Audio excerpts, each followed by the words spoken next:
Shalom Bapak Ibu, mari seperti biasa memberi salam kanan kiri muka belakang, katakan damai sejahtera bagimu.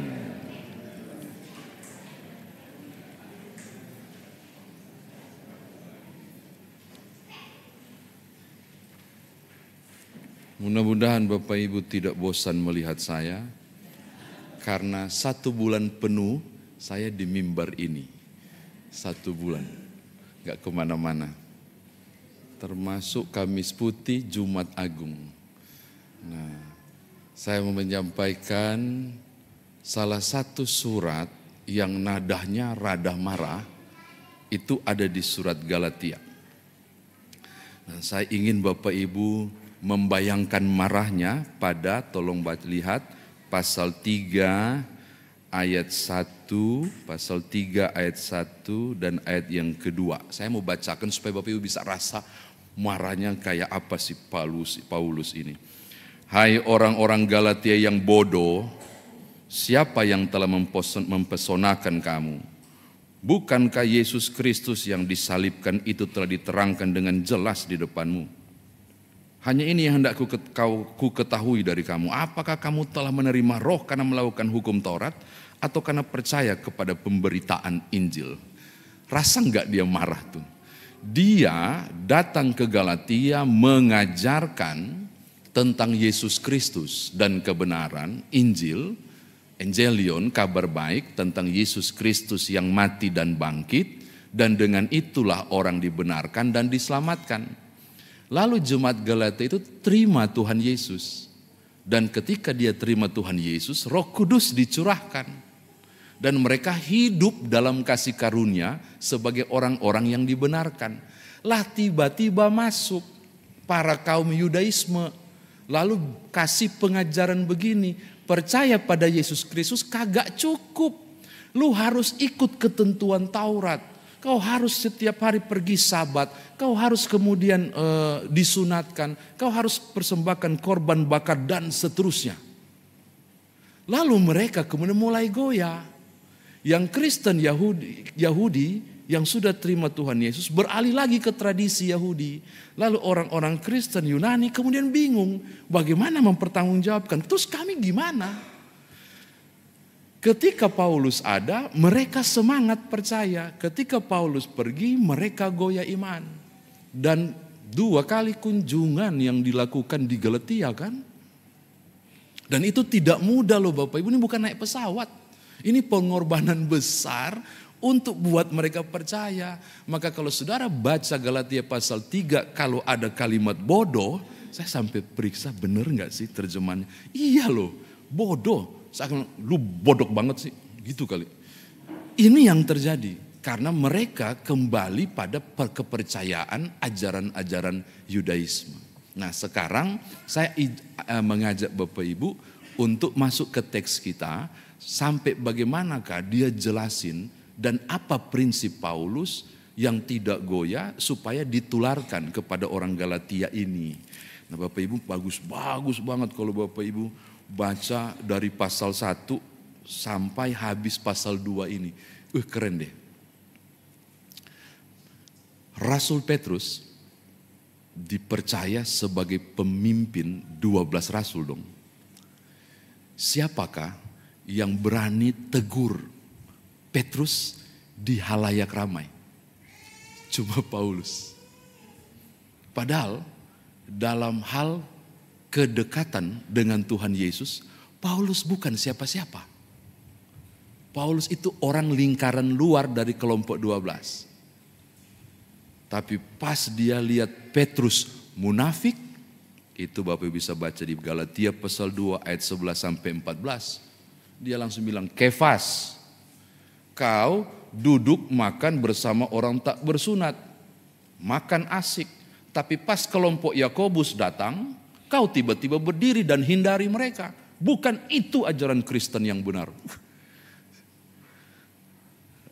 Paulus menegur Kefas. Makanya saya bilang, ini orang ini luar biasa. Ternyata kenapa bisa begitu? Nanti Bapak Ibu baca.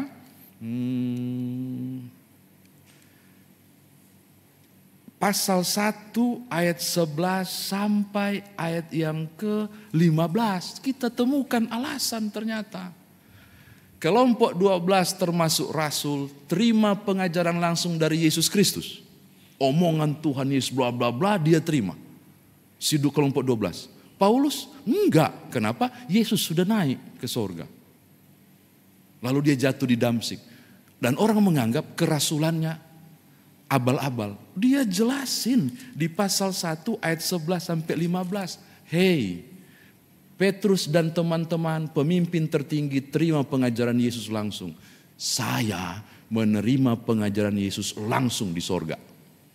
Kan itu peristiwa Damsik. Dan saya sudah pernah ajarkan Bapak Ibu kan, di peristiwa Damsik dia jatuh di tingkat ketiga, diangkat ke tingkat 3 sorga yang bernama Firdaus. Di situ dia dikasih duduk, saya lagi menghayalkan, disitulah dia dikasih duduk oleh Tuhan Yesus yang sudah dimuliakan dan diajarkan banyak hal. Makanya saudara menemukan pasal 1 ayat 11 sampai ayat yang ke-15. Saya terima juga pengajaran langsung dari Yesus. Kalau Bapak Ibu baca teks itu, dari mana dia terima? Kan Yesus sudah naik ke sorga. Ternyata peristiwa Damsik. Itu dia terima pengajaran. Makanya orang ini wow luar biasa. Yang kedua yang bikin saya kaget, kalau harusnya Bapak Ibu kaget adalah, dia kan sangat tahu tentang Taurat. Oh, dia punya pengetahuan tentang Taurat, dia bilang melebihi level orang-orang sebayanya, dia bilang begitu. Sampai para tua-tua Yahudi gentar ke dia ketika dia minta kata belence untuk bisa bunuh orang Kristen. Segitunya. Jadi dia seorang Yahudi tulen yang sangat paham, lalu tiba-tiba give up, menyerahkan imannya ke iman yang baru, yaitu percaya pada Yesus Kristus dan menganggap tak berarti hukum Taurat. Bapak Ibu harus curiga. Kalau Bapak Ibu ketemu dengan tokoh bernama Paulus yang tiba-tiba orang yang sangat cinta Taurat, tiba-tiba bilang tidak ada keselamatan pada hukum Taurat. Bagi saya pasti ada alasan khusus. Dan alasan khusus itu adalah face to face dengan Yesus Kristus.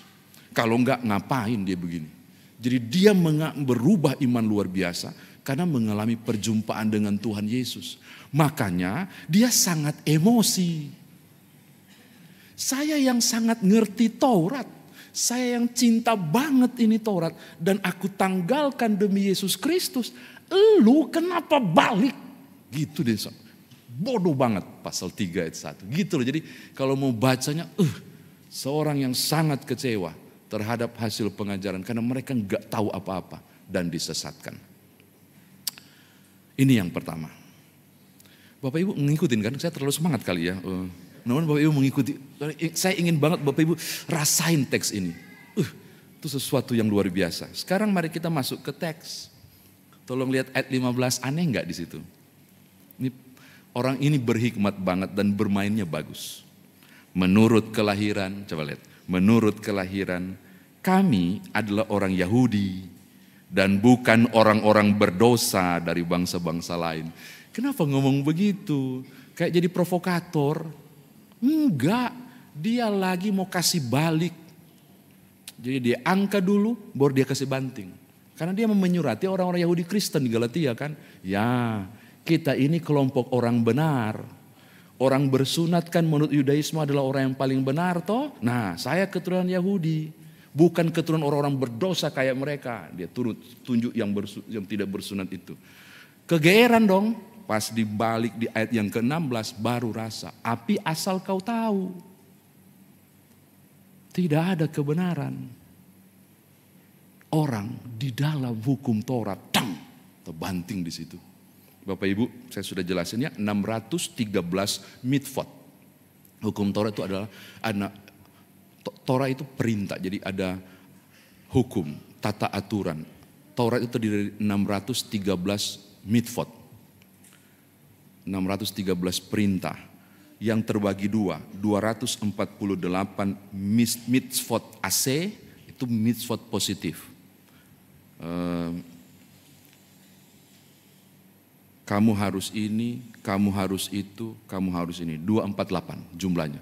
Itu konon katanya jumlah tulang dari ujung batok sampai kaki. Lalu 365 mitzvot lo ta'ase, mitzvot negatif. jangan membunuh, jangan berzina, jangan jalan kaki lewat dari begini, dan seterusnya. Itu perintah negatif, 365. Total 248 itu jumlah tulang, 365 itu 1 tahun, tiap hari.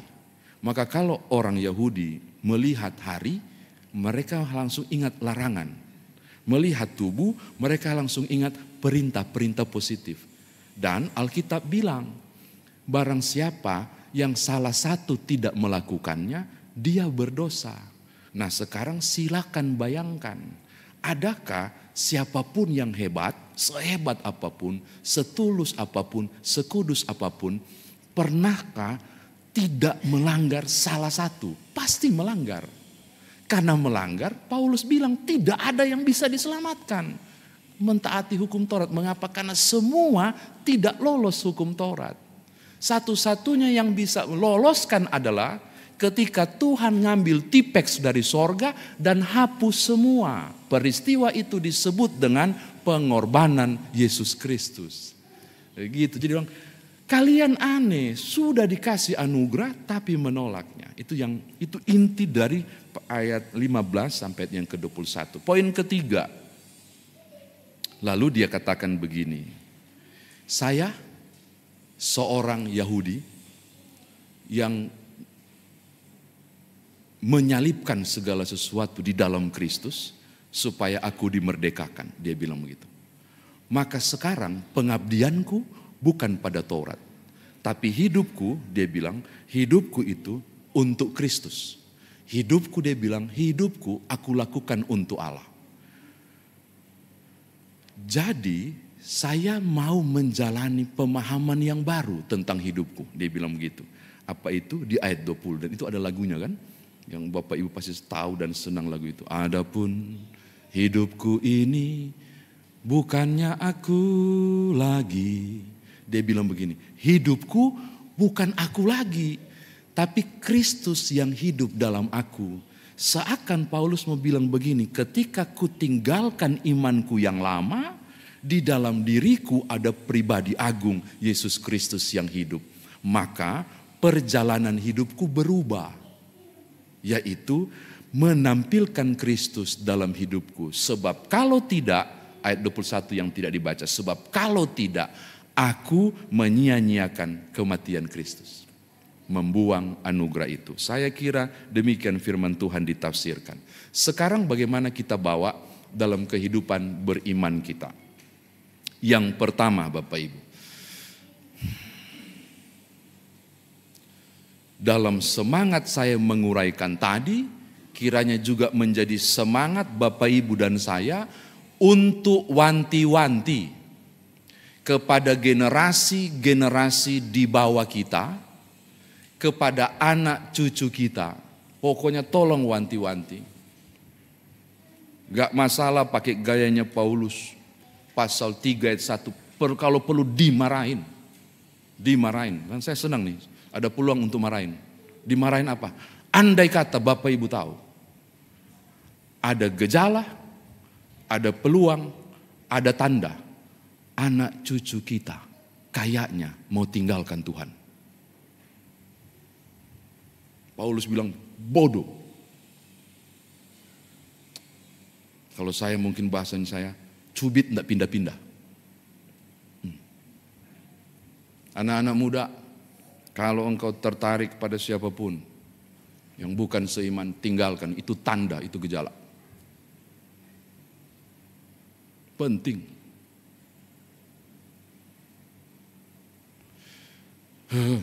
Pengorbanan Kristus itu luar biasa. Tuhan kita luar biasa loh. Jangan sampai oleh karena sesuatu alasan yang tidak prinsipil, aku menyia-nyiakan kematian Kristus. Ayat 21. Jadi mama, papa, bapak, ibu, teman-teman, anak-anak muda, ayolah. Komitmen ini menjadi komitmen bersama. Apapun yang terjadi, Yesus segala-galanya bagiku. Amin. Yes. Senang sekali. Terakhir yang kedua, tapi itu cuma teori. Itu cuma menjadi amin yang biasa tanpa power. Kalau ayat 20 enggak diejawantakan. bahwa bukan hanya aku yang hidup, tapi Kristus yang hidup di dalam aku. Maka imanku harus terlihat. Imanku yang percaya pada Kristus harus terlihat di luar. Apa itu? Orang tidak melihatku lagi. Tadi malam di PKB saya bilang begitu. Orang tidak melihatku lagi, tapi yang kuperlihatkan adalah Kristus yang hidup dalam aku. Tutur kataku berubah, perilaku hidupku berubah. Berbagai hal yang kulakukan berubah total. Supaya jadi kesaksian bagi banyak orang. Saya lupa saya sudah pernah cerita enggak ke Bapak Ibu ilustrasi tentang orang yang tergesa-gesa mengejar kereta ketika habis beli tiket. Waktu itu belum masih loket di tiket dan dia lari. Lalu kemudian pas dia berlari di situ ada penjual anak penjual jeruk yang disusun rapi. Tiba-tiba berhamburan dong jeruknya. Bukan karena dia yang tabrak, orang yang di depannya yang tabrak. Berhamburan. Bapak itu melompat, melewati hamburan itu dan menuju ke gerbong kereta mau naik. Tapi tiba-tiba kakinya terhenti. Aduh, terus anak itu gimana? Terus kayak terlambat dong. Nolong, terlambat. Nggak nolong, kasihan. Pas dia nengok ke belakang, anak itu ngapain? Ngambil jeruknya. Ya ampun buta. Ya udah mau tidak mau dong. Karena nilai sense of belonging humanity-nya sangat tinggi. Dia balik kanan karena anak buta rupanya. Dan dia bantu susun satu-satu. Pas susunan terakhir disusun baru memegang begini. Anaknya pegang tangan bapak itu. Om terima kasih. Boleh tahu Om Yesus ya? Bukan. Kenapa bilang begitu? Mama saya bilang, Yesus adalah orang yang baik. Nangis dia. Sambil elus kepalanya dan naik. Saya mau bilang, hidup Bapak Ibu harus tampilkan Kristus. Pada perjumpaan sederhana, orang bisa melihat Kristus dalam diri Bapak Ibu dan menjadi berkat. Tuhan berkati Bapak Ibu. Haleluya. Amin.